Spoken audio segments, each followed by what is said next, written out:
لا خوف علیہم ولا هم یحزنون، لا خوف اور لا حزن یہ تو ہم پڑھ چکے ہیں۔ ہو ہی نہیں سکتا کچھ، نہ کوئی آپ سے کچھ کر سکتا ہے، نہ یہ کہ جو چیز ہوئی ہے وہ آپ سے ٹل سکتی تھی، نہ جو چیز نہیں ملی ہے وہ آپ کو مل سکتی تھی۔ خوف اور حزن خلاص، رنج کس کا، خوف کس کا، کوئی آپ کا کوئی بگاڑ ہی نہیں سکتا۔ اور اولیاء اللہ کون ہے؟ الذین آمنوا وکانوا یتقون، خلاص۔ ان کے سروں پہ سینگ نہیں ہوتے ہیں، وہ کوئی علیحدہ جو ہے وہ کوئی اسپیشیز نہیں ہے۔ اللہ کا ولی کون ہے؟ جو اللہ پر ایمان رکھتا ہے اور تقوی اس کے اندر ہے، وہ ولی۔ من عادی لی ولیا، جس نے میرے دوست کے ساتھ دشمنی کی، فقد آذنتہ بالحرب، تو پھر میری طرف سے اس کے خلاف اعلان جنگ۔ وما تقرب الی عبدی بشیء احب الی مما افرضتہ علیہ، اور میرا بندہ میرا تقرب حاصل نہیں کرتا کسی شے سے جو مجھے محبوب تر ہو ان چیزوں سے بڑھ کر جو میں نے فرض کی ہے۔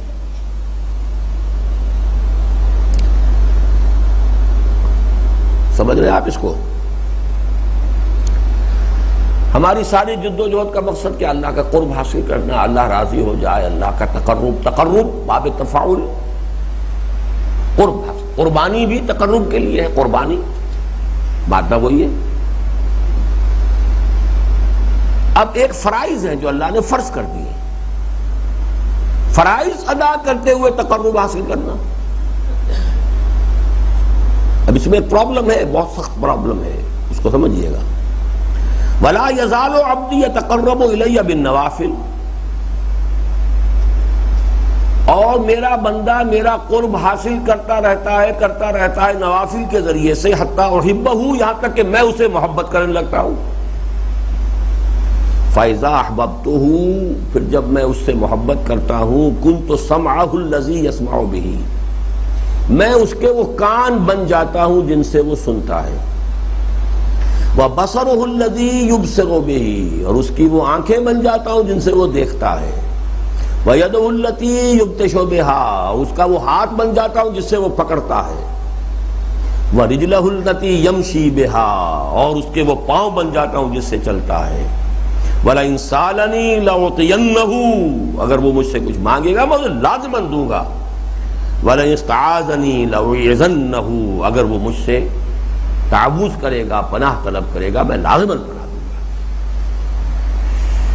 تو یہاں دو تقرب آئے ہیں، تقرب بالفرائض، تقرب بالنوافل۔ کون سا اونچا ہے؟ اونچا ہے نا؟ محبوب کون سا ہے؟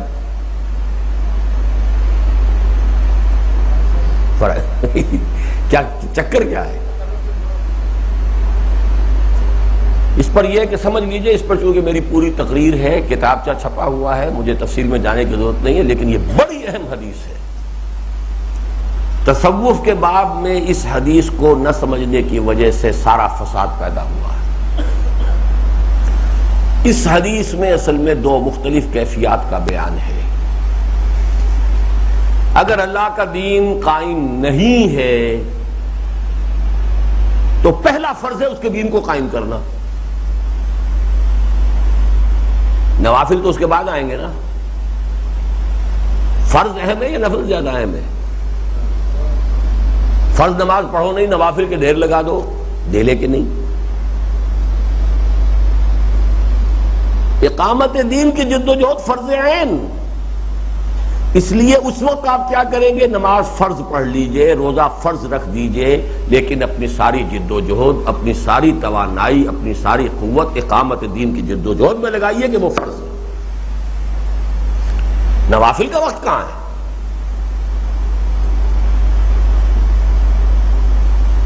ہاں اگر دین قائم ہے، کوئی خلافت راشدہ میں پیدا ہو گیا ہے، اس کا چونکہ دین قائم ہے اور اس کو قائم رکھنے کا ادارہ جو ہے آپ کی ریاست اسلامی موجود ہے، وہ جب طلب کرے گی آؤ بھائی میدان جنگ میں تو چلے جانا، ورنہ لگے رہو نفلوں میں، رات رات مت کھڑے رہو، روزے رکھو، ذکر اذکار کرتے رہو،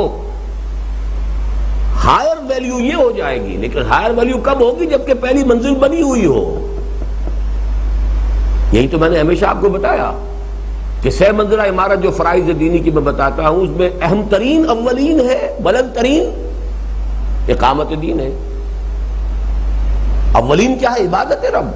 بندہ خود تو بنو پہلے، پھر عبادت رب کا نظام قائم کرنے کی کوشش کرنا. خود بنے نہیں اور زندہ باد وہ میدان میں نکل آئے تو حاصل کیا اس سے؟ اسی طریقے سے اصل جو بنیاد ہے وہ تقرب الفرائض ہے. بدقسمتی سے فرائض کی فہرست میں سے چونکہ اقامت دین کی جد و جہد نکل گئی، ساری عمارت ٹیڑھی ہو گئی. اب چاہے انگریز کی حکومت ہے ہو رہی ہے، چاہے دین کسی کا غالب ہے، دین انگریز کا غالب ہے، کفر کا نظام ہے، تم اپنے مراقبے میں لگے رہو، اپنے چلے کھینچو، اپنے جو ہے خانقاہیں آباد کرو، لوگوں کو بلاؤ اور ان کو مانجتے رہو، رگڑتے رہو، ان کا تزکیہ نفس کرتے رہو. It's everything misplaced. ظلم کہتے ہی اسے ہیں، وضع الشیء فی غیر محلہ، کسی شے کو اس کے اصل مقام سے ہٹا دینا. یہ فلکرم ہٹ گیا اس کا. تو تقرب الفرائض، ما تقرب الی عبدی بشیء احب الی مما افترضته علیہ. اصل شے، محبوب ترین شے وہ فرائض. ہاں فرائض ادا کرنے کے بعد نوافل ٹھیک ہے. اب یہ نفل کے منزل اونچی سے اونچی ہوتی جائے گی، اونچی سے اونچی ہوتی جائے گی، تقرب میرا حاصل ہوتا جائے گا، یہاں تک کہ اس قدر قرب بھی میرا حاصل ہو سکتا ہے کہ گویا کہ میں انسان کی آنکھیں اور کان اور ہاتھ اور پاؤں بن جاتا ہوں. اتنا یعنی یوں سمجھیے کہ ایک ایسا اتصال بے تکیف بے قیاس، حس رب الناس را با جان ناس، ایک ایسا اتصال ہے جس کو ہم سمجھ نہیں سکتے. جیسے ہمارے جسم کے ساتھ جان کہاں متصل ہے، کہاں اٹکی ہوئی ہے، کچھ پتہ ہی نہیں. دل بھی بدل دیا، جان وہی کی وہی ہے. کس کی جان آ گئی اس کے اندر؟ بہت دیر تک تو دل تھا ہی نہیں، نہ اس کا تھا نہ اس کا تھا، وہ تو مشین کا پمپ ہی چل رہا تھا، تو جو جان تو پھر بھی تھی. وہ جان کس بلا کا نام ہے، ہوتی کہاں ہے، وہ کچھ پتہ ہی نہیں، آج تک بھی نہیں پتا. اسی طریقے سے وہ روح کہاں اٹیچڈ ہے کچھ پتہ نہیں. اس بیانڈ سائنٹیفک جو ہماری انویسٹیگیشن کا فیلڈ ہے اس کے یہ بیانڈ ہے، ماورا ہے.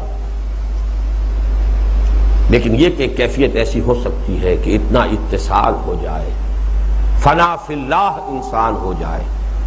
جب فنا فی اللہ ہو جائے، اپنی ہستی کو فنا کر دیا اللہ کی ہستی کے اندر، وہی مانا جو تیری مرضی وہی میری مرضی. ان صلاتی و نسکی و محیای و مماتی للہ رب العالمین. میں کھاتا ہوں روٹی ہے اللہ تو اس لیے کہ تیرے دین کی خدمت کے لیے میرے اندر قوت پیدا ہو. میں سوتا ہوں اے اللہ تو اس لیے سوتا ہوں کہ اثر نو میری توانائیاں عود کر آئیں تاکہ میں تیرے دین کے لیے محنت پھر اسی طریقے سے جوش و خروش سے جاری کر سکوں. ایک غافل انسان ہے، وہ سوتا ہے اپنی لذت لے رہا ہے، اللہ اللہ خیر صلی اللہ. ایک انسان ہے جس کا ایک مشن ہے. A man with a mission, he also takes rest. لیکن اس کا ریسٹ ویسا ہی ہوتا ہے. انما استظل تحت شجرۃ ثم راح فترکها. اس پر چونکہ میرا کتابچہ موجود ہے تو اس لیے آپ اس کو تفصیل سے پڑھ لیجیے. اب آخری ہے گئی جی، آخری ہے نا 40. اچھا چلیے.